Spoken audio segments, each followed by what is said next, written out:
세미한 음성으로 먹어라.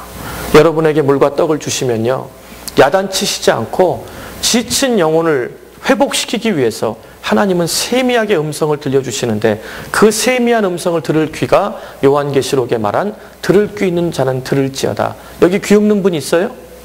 근데 들을 귀 없는 분이 있더라니까요. 나는 분명히 아라고 얘기했는데 밖에 나가고 어라고 받아갖고 시험 든 성도가 있더라니까요.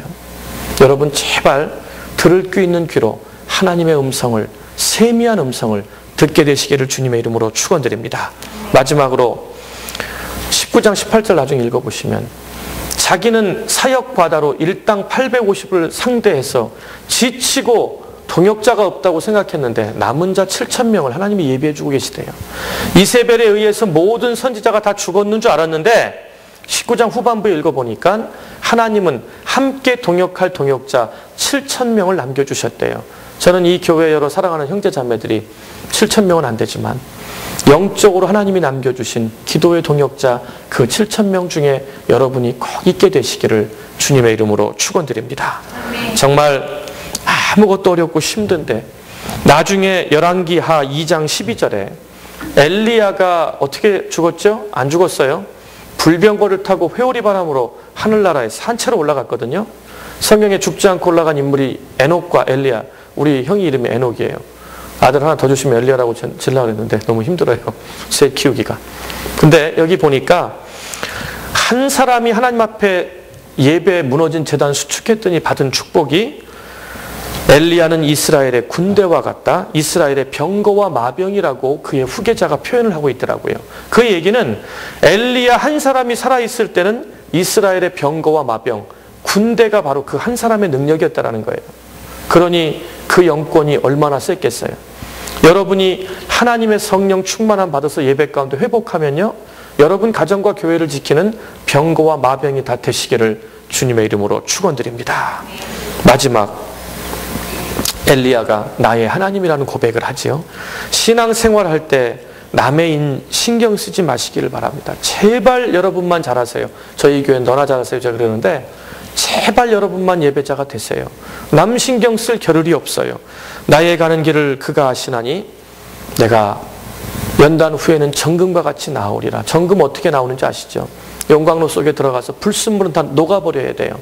하나님의 영광로가 연단이 그렇게 만만하지 않습니다.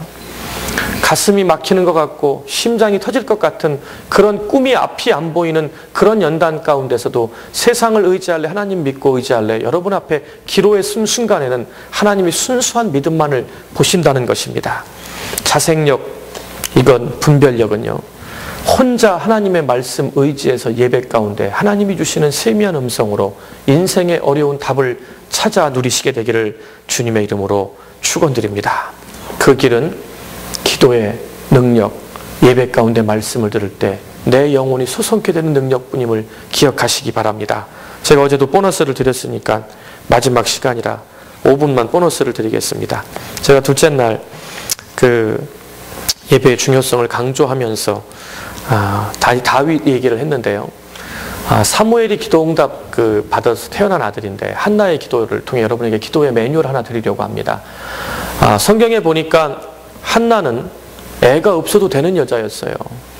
성경에 보면 보통 그 둘째 부인은, 한나가 첫째 부인, 엘가 둘째 부인이 있었죠.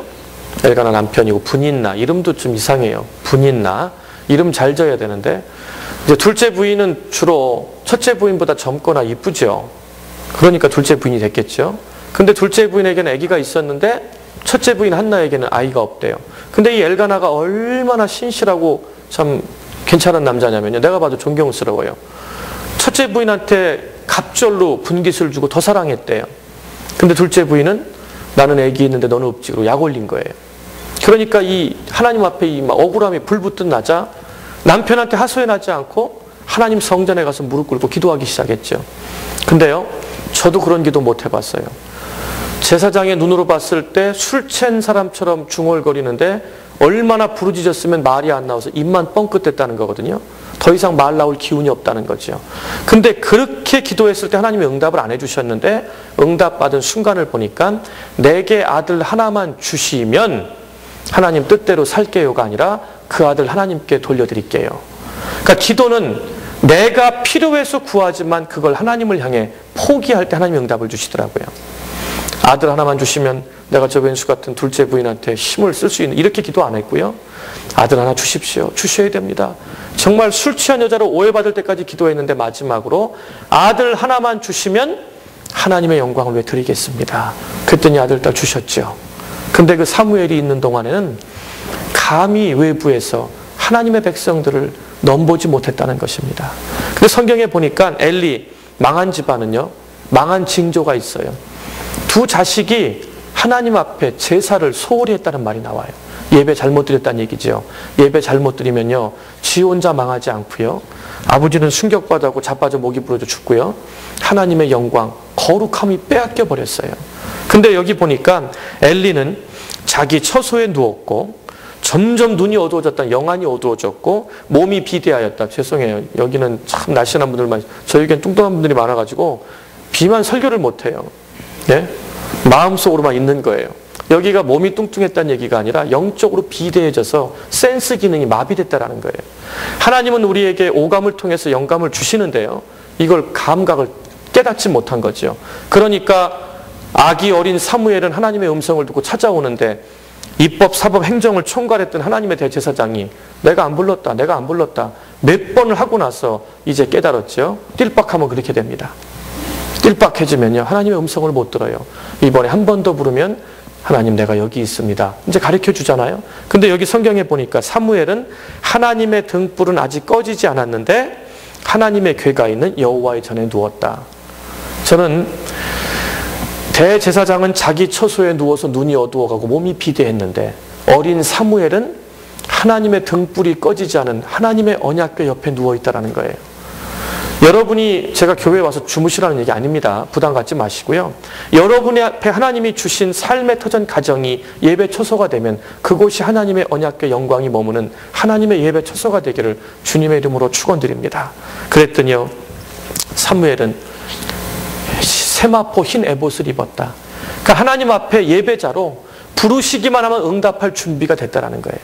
세마포 흰 옷은요, 하나님이 싫어하시는 악에서 떠난 상태를 말합니다. 더럽고 추하고 음란한 것은 버리시고요, 여러분 힘으로 못 이기니까 사랑하는 부부를 의지하시고 자녀들과 기도하면서 이기셔야 돼요.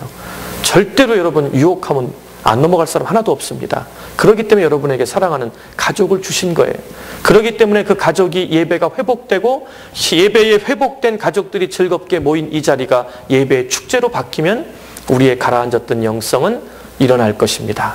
영혼이 소성하면요, 육신의 질병과 피곤은 정복될 줄 믿으시기 바랍니다. 하나님 앞에 엘리의 두 제사장 그 아들들처럼 예배를 소홀히 해서 멸망당하지 마시고 하나님이 찾으시는 참된 예배자로 회복되는 영성 가운데 엘리야와 같이 여러분 가정과 교회를 지키는 영적인 병거와 마병이 다 되시기를 주님의 이름으로 축원드립니다. 기도하겠습니다. 하나님 감사합니다. 벌써 시작한 지 어제 같지만 오늘이 부족한 종이 하나님 이 귀한 제단에서 하나님 말씀을 대언하는 마지막 시간입니다. 부족한 종은 예정대로 섬기는 교회로 떠나가지만 두 교회를 만나게 해주셨으니 남은 자 7,000명의 기도의 동역자가 되게 하여 주옵소서.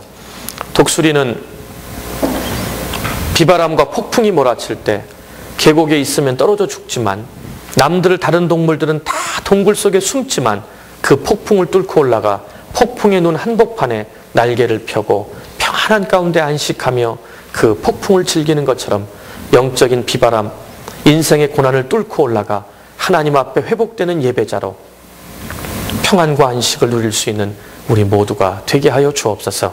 세우신 목사님 영권을 7배나 더하여 주시고 능력의 하나님의 말씀을 선포하실 때 사랑하는 성도들의 삶이 가슴속에서부터 변화가 일어나요. 가정과 사회와 이 교회가 정말 변화되는 축복이 눈에 보이게 하여 주시고 입술을 열 때마다 하나님의 축복의 말이 내 뱉어지는 축복의 언어가 선포가 우리의 믿음대로 이루어질 줄 하나님 이 교회에 은혜를 내려 주옵소서. 하나님의 폭포수와 같은 사랑과 은혜를 부어주시고 함께 동역하는 안수 집사님 모든 성도님들 한마음 한뜻으로 주님의 핏값으로 세운 이 교회에 내 자신은 없어지고 예수님을 향한 지체가 되게 하셔서 합력하여 선을 이루어 함께 하나님 앞에 나아가는 정말 마지막 때에 쓰임받는 하나님의 자녀들 되게 하여 주옵소서. 예수님의 이름으로 간절히 기도드립니다. 아멘.